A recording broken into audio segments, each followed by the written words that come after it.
I'm taking a poll. Did anybody notice, depending on how long you've worked here, that I wore the same like 5 short sleeve shirts every summer for like the last 10 years? I got new shirts for my birthday. So this is new. The orange one. That's the one I remember. I told my wife, I go, nobody notices. And she goes, yes, they do. And so then I started asking. Amy's like, yeah, I was going to say something. Funny. I have so few clothes in my closet. It's almost embarrassing. Anyway, thanks for joining, everybody. Let's get started with some gratitudes. I'm grateful that Dave Savage reached out to me last week, and we did that interview. I don't know if anybody saw the Facebook Live interview that I did, and I think it's still on Facebook. If you're in the Mortgage Coach users group, just on Mortgage Coach and how we use it. So that was pretty fun. Matt, go ahead. I'm grateful for my niece. She's 5 months old today. It's been nice watching her grow each and every month. So grateful to spend time with her. Cool. Awesome. Claire? I am grateful that yesterday, as many of you have a Peloton, I do as well. And I was able to get on it for the first time since my surgery. So it was great. Hold on. June? I am just grateful to be able to work from home. It's really nice not to have to drive in and deal with the commute and things like that. So I'm grateful. Oh. Jeff, push that. I am grateful for my mornings lately. I started getting up early and taking my dog for a run and stopping by the dog park early morning, and just kind of gives me a better mindset to start the day. Yes, it does. Good job. Giuseppe? I'm thankful for that dinner last week. That was fun. We got to sit next to Christine and chat for a bit, and Casey, which are 2 people I normally don't chat with very regularly. So thanks for organizing it. Yeah, that was fun. That was fun to do. It was well overdue from all the records from last year. So that was pretty fun. Blake, I know what you're going to say. I am grateful for locking my first loan. Congratulations. No, I just wanted to add on. It's just super cool to work in a profession and get paid for it, and like just helping clients build wealth. It's really cool. Right on. Yeah, it's pretty cool. And your first deal was a purchase, so that's even better. So right on. Yeah. Not that, your first deal being a refi is a bad thing, but just really cool what you can do with a purchase. Christine.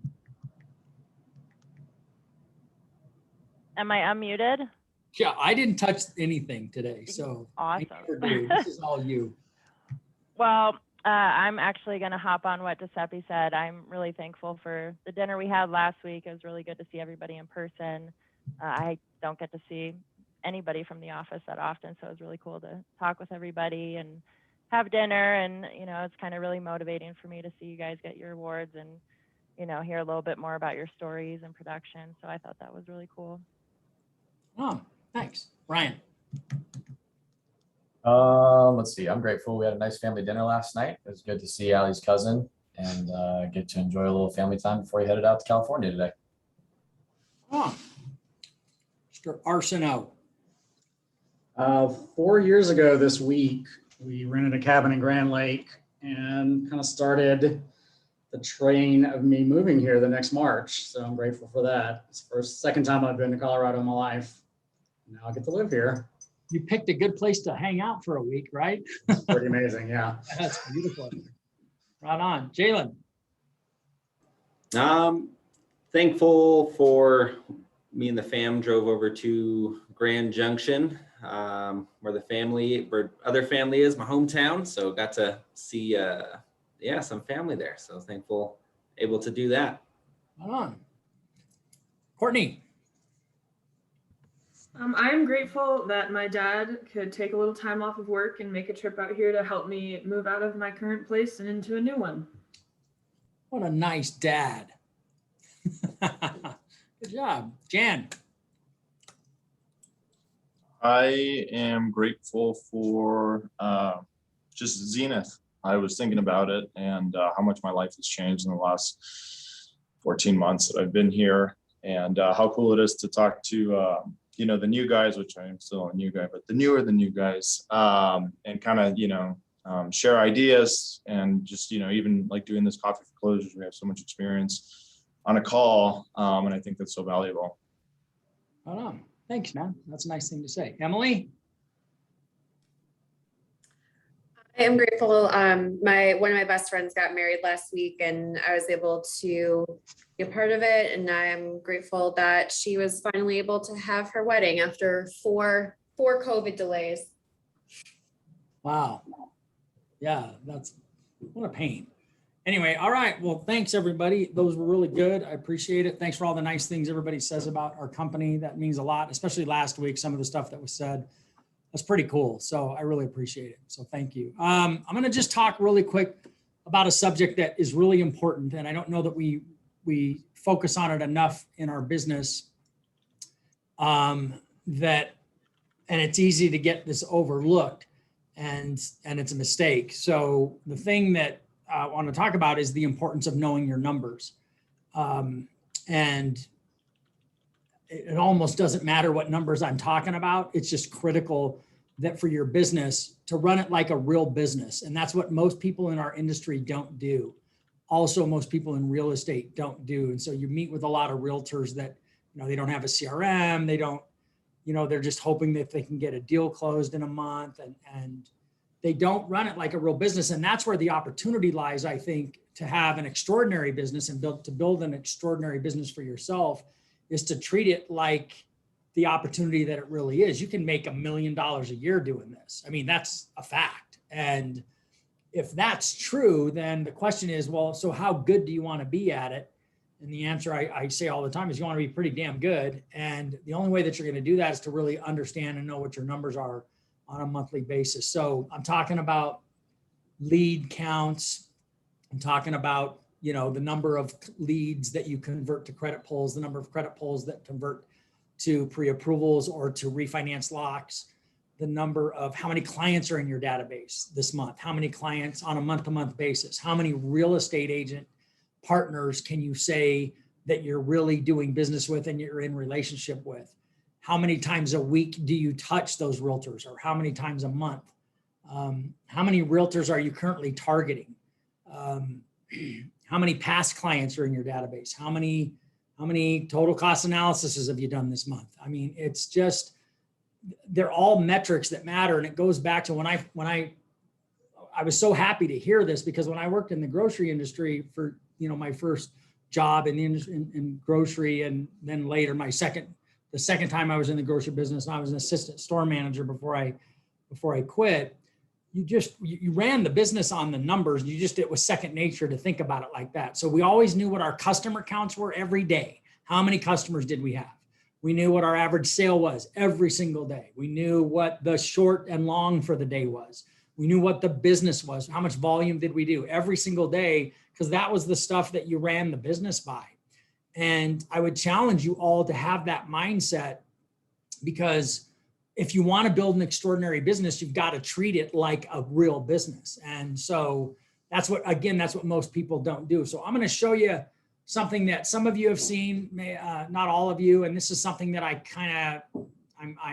swiping and adapting this for us from my good buddy, Rene Rodriguez, but it's just something that he calls the law of averages in sales. And also I'm going to steal something from the Jim Rohn school of sales and motivation.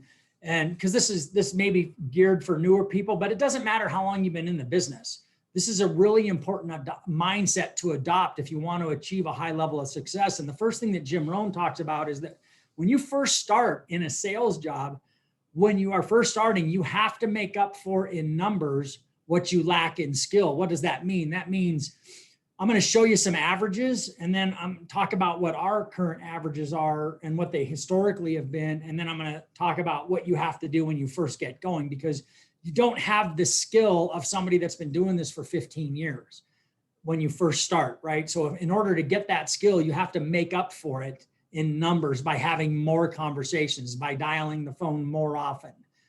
And what I'm going to show you is the activities at the bottom of this funnel lead to the results at the top, which is a closed loan.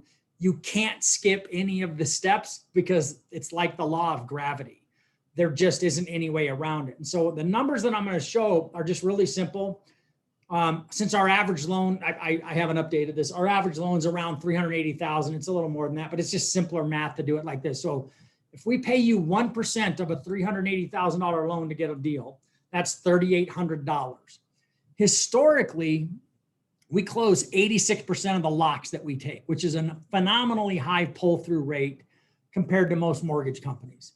Why do 14% of the locks fall out? It isn't because somebody else goes and takes the loan from us. It's because of property inspections or appraisals. It's usually a property related. Every now and then a client will do something crazy and goes out and buys a car or loses a job, and there's anything we can do about that that's beyond our control, but those are in there as well. And then you also will have a deal where maybe you locked in a deal, but you don't have a deal, right? So that should never happen here because you can always be right. You never have to be wrong. So keep that in mind. That shouldn't happen. But if it does, but it's important for you to know that you're not going to close 100% of the locks. And I always tell loan officers, if you want to close 5 deals a month, just lock 6. Most months you'll close 6, but every now and then you're going to close 5. 2 or 3 times, 3 or 4 times a year, those 6 loans they're going to push to the following month, or they're going to fall out because of a property, right? So what I'm going to, so I'm going to just start at the bottom of this. So I'm just using really, really not aggressive numbers at all. So I talk about making dials, like, so when you first get started, so how many times you dial the phone. If you dial the phone 75 times, you could pretty much have 30 quality conversations. A conversation isn't somebody you talking to a realtor for the first time and they hanging up on you. That's not really a conversation, right? That didn't turn into a conversation. A quality conversation is something that goes somewhere. So if you had to dial the phone 75 times, to have 30 conversations and turn it into 8 appointments. So what's this? This is a 30 to 8 conversion ratio. That means for every 30 conversations, you can turn it into 8 appointments. And you can turn 8 appointments, not right away do they become 5 leads, but 8 appointments over time should turn into 5 leads. 5 leads based on our historical averages will turn into 4 credit pulls. 4 credit pulls will turn into 1.2 applications. And I'm going to show you how we do that. So we close right now over 33% of our leads. That's historically been our average. I'm not sure if I'm not sure that that's currently what we're doing because I've got a lot of newer people that are getting leads, but historically we've done 33%. I'm showing you 20%. And then we've historically closed about 45% of our credit pulls. I'm showing 25% here. The reason that I do this and break it down like this is that I want to show you what you actually get paid to do. I know that we pay you when the loan closes, but that's not really what you're getting paid for. You're getting paid for the dials, right? At the end of the day, you make $51. Every time you dial the phone, you make 51 bucks. So you got to keep that in mind when you're prospecting, when you first get going, is that I get paid $51 for every phone call. And then I get paid $127 for every conversation. I get paid $475 every time I go on an appointment. And again, a quality appointment, right? I get $760 for all my leads because this is real numbers. This is what you get. If you only focus on the end result, and this is what a lot of people do, you only focus on the end result, you're not doing enough activity. And I talked about it last week. I'm gonna stop sharing now. I talked about this a little bit last week. If you want to launch your business, take massive action. For those of you that are already doing business, if you want to increase the production, you know what you have to do. You have to make massive activity, talk to as many new referral partners as you can, and just decide, I want to grow my business. So going back to what I said, knowing your numbers, how many strong, solid referral partner relationships do you have? How many do you want to have for you to get the business to the level that you want to get? And it's just that simple. It's understanding what that is and running your business like a real business. We try to do this as much as we can here. It's why I even know that we close over 33% of our leads and 45% of our credit pulls. The reason I know that is because I'm obsessed with wanting to know what the numbers are, what our pull-through rates. So when I look at the application counts that we track every month, I know we're not closing them all, right? I know that 86% of them are going to close. 14% are going to either fall out, and doesn't mean that we won't do the loan. We're just not doing that loan, right? We're going to do a loan for that customer next month They get another house under contract. So I don't have anybody.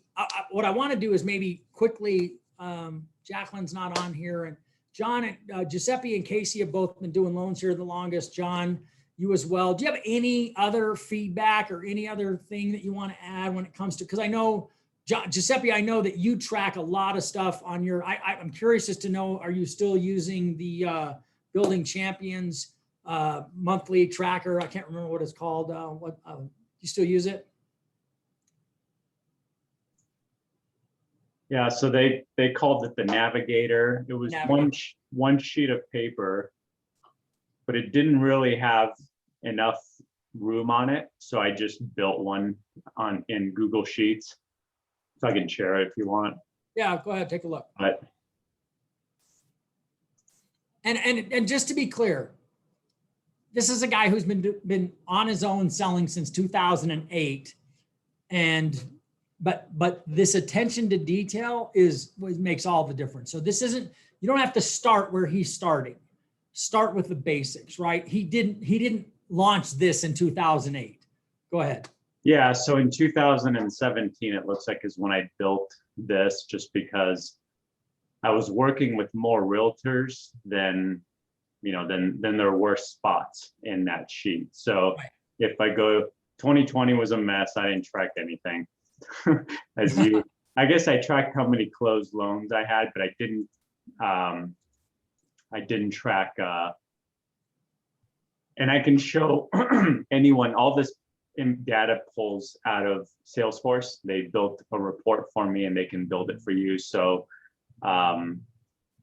last year, I was tracking referrals. Well, let me just go to 2021. So I have total opportunities is what it pulls out of that report. How many discovery calls we did. Now to do that, you have to call the activity a discovery call in Salesforce. There's like a certain drop-down menu. How many credit reports, pre-approvals, contracts, refi locks, number of applications that were triggered, and then how many loans we closed or how many families we helped.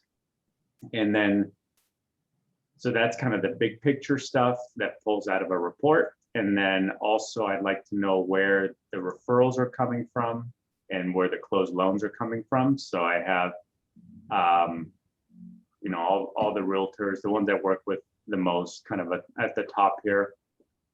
And that sheet, the Navigator sheet, had like 10 slots, and I needed like 75, it looks like. And some of these, I just copy it over from one year to the other, and I'll delete realtors like Darcy Trupo. I haven't done anything with her this year. Neil Walton. So probably when I build it next year, I'll delete them and just replace them with someone else that I've started, working with. But all this stuff can pull right out of Salesforce. So these are the referrals or out of Encompass.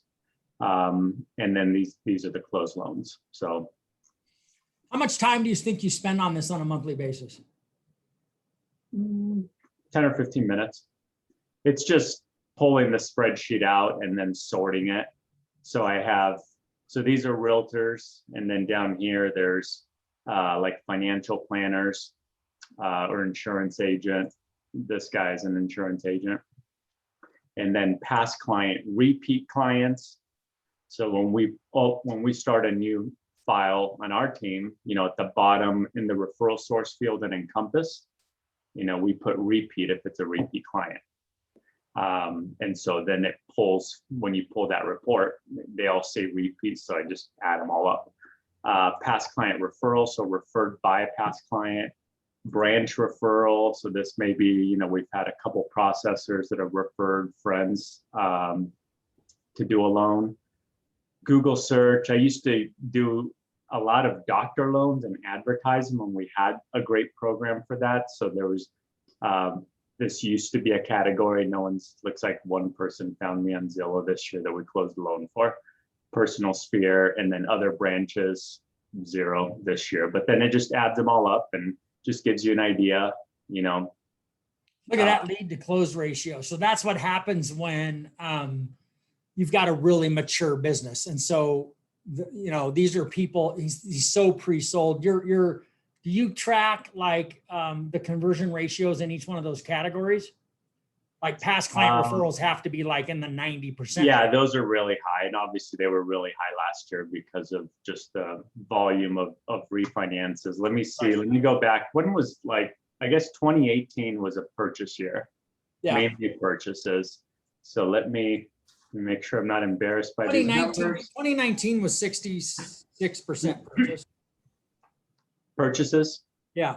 Yeah, I guess the refis didn't pick up until the fall. So let me look at both of those. But yeah, the numbers are definitely lower. So 2018, it was 44% lead to closed loans. And 2019 was 61%. Super high. Yeah, and then last year, again, I don't have that data. I guess I could do the quick math, but 777 referrals and 600 loans. So, I mean, that's really high, of course, but that's unusual. So yeah, I think those are, well, there you go, guys. I mean, knowing your numbers, you do not have to start with all that data, right? But just like, if you're not tracking, it doesn't make any sense, right? On a daily basis, depending on how much, so for the newer people, you're not closing 5 loans a month yet, because that's got to be like, I got to get to 5. But your mindset has to be that if you're not closing 5 deals, this is like, okay, well, so how much prospecting are you doing every day? How many times did you dial the phone today? How many conversations did you have today? How many appointments did you set today? How many appointments did you have today? How many leads did you get? I'm like, knowing some basic stuff so that you can track and measure your productivity. That's the difference, right? So that's why we track customer counts at the store every day. That's why we track average sale every day. Every department manager in those grocery stores, the deli manager, the meat manager, the produce manager, they're coming up to the front of the store every day and checking their sales like, okay, I'm good. And that's just knowing your numbers. And I just think it's taken for granted in our industry, and people don't talk about it enough, because you can make a ton of money closing 3 or 4 deals, right? Like for most people, that's an incredible income, but that you're leaving so much on the table. There's so much more opportunity, and that's what you should be thinking about. So that's why I wanted to share it. And I didn't prepare Giuseppe for this, but I'm glad that I brought it up. Casey, do you have anything like this that you're tracking that you can share? I don't have Jacqueline or Haber on here. I mean, the biggest thing that I used for probably very diligently for like the first 2 years was the Win by Noon planner. And this was because we had been jumping around with CRMs and didn't have access to, Salesforce like we do right now, which is an incredible tracking tool. And so I've been revamping my tracking process to get that all into Salesforce. But every call, every lead, every realtor meeting, every single thing was tracked in my day planner, and I did it all by hand every day. Yeah, that was a manual system, but it was a solid system, right? Yeah, I mean, I still use it. I don't use it as diligently to track the numbers, but I use it for my notes and my calls and what I need to follow up on. And it's got something just as simple as like, hey, what are you grateful for today? Your lead calls, your client calls, your partner and prospect calls, quality conversations, live meetings, new leads, and then daily activities and daily results. There you go. So again, don't underestimate how important this is. It makes all the difference. You will set yourself apart as and your business will just be better. You'll have a better experience. Your clients will have a better experience because you're tracking conversions. You're tracking how I'm doing. Because if you know that you're tracking, if your conversion ratio from leads to closing is 10% or 12% or whatever, we can drill down on that and figure out what you're doing. First of all, I want to listen to some of your phone calls. Then I want to look at the quality of the leads. I want to see where the leads are coming from. There's a bunch of things that you can do, but you can't, and this is like, I'll end it with this, you cannot improve what you're not measuring. So you want to improve your business, you need to start measuring everything that you're doing. So that's it. That's all I have today. Does anybody have anything else? John, do you have anything? I think it's just good to know that, where your realtor business is coming from, because you can market differently to different realtors.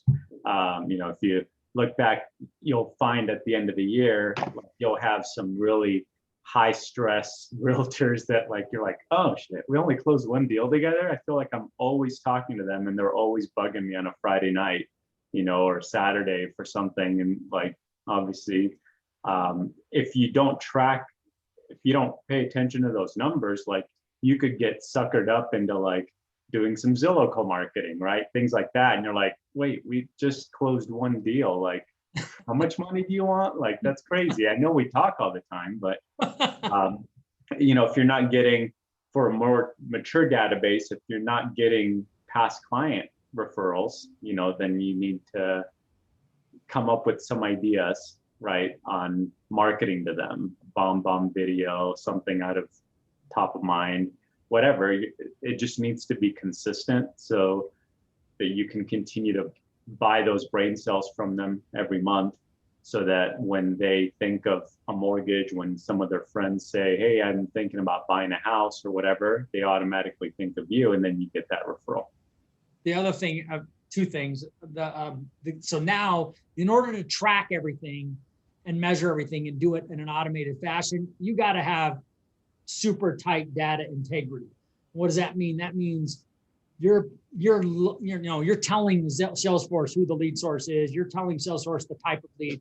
All the stuff that Giuseppe was talking about. Like, you've got to track everything, otherwise your data is garbage. To Giuseppe's point, it's so easy to get suckered into like thinking that you have a better relationship than you do. And I remember 2005-ish, 2004, 2005, because we had started using a database here for the first time in August of 2000. And I hadn't been really good at tracking my numbers. I was using the CRM when I first started, and this is how rudimentary it was. It's like, I just wanted to keep track of everybody I did a loan for so that I could market to them. That's the only reason that I first got that database. But I remember the first time I looked at it, I had a realtor that felt like I talked to 2 or 3 times every single week. It's Scott Byer, Giuseppe. And I look at the end of the year and I did 6 deals with the guy. I was like, and 6 is great. Don't get me wrong. It's like, oh, good, 6 deals. But it's like, I would have told you we did 20 for as much as I was talking to this guy. That's how, like, I got, man, what a great relationship. They're going, God, he bugs the shit out of me. He's always on the phone asking me questions, always doing like 6 deals. I was kind of blown away by that. So knowing that data is really critical. John, what were you going to add? I was going to say exactly kind of what you said, the data on your realtors, for tracking that really closely, because like I have a realtor that was sending me leads a lot and they're junk. Like all of them are junk. Terrible conversations, unqualified people, and they were just getting a random lead off the internet and passing it on. So just having the conversation with the realtor, they don't want to waste your time, but being able to use that data and say like, these are the people that you passed to me that are completely unqualified. Can we talk about how you're qualifying them, how you're marketing, because you're wasting your own time and your money getting this junk, so just tightening, using the data to tighten up those relationships, I think it's really valuable. So still getting referrals from them, but better referrals, much better quality conversations. Right. So yeah. But That's again, what I use it for. To the point, you can't improve what you don't measure. So you got to measure everything. That's the deal. And don't get all hung up on, I know you just saw a tracking system that Giuseppe uses that is like, oh my God, how am I going to keep track of all that? He didn't start there, right? He started with some basic stuff and he built it over time. So start with the basics, track the things that you know are going to make an impact on your business, like dials, conversations, appointments, and leads. Start there. Dials, conversations, appointments, and leads. How many am I doing on a weekly basis? How many phone calls did I make on a daily basis? Start there and see where that leads you. You don't have to do everything. You're just getting, if you're just getting going, okay? I don't have anything else. Thanks, everybody. This was a good call. I appreciate everybody's time. Thanks for the people who shared. I really appreciate it. You guys have an awesome day.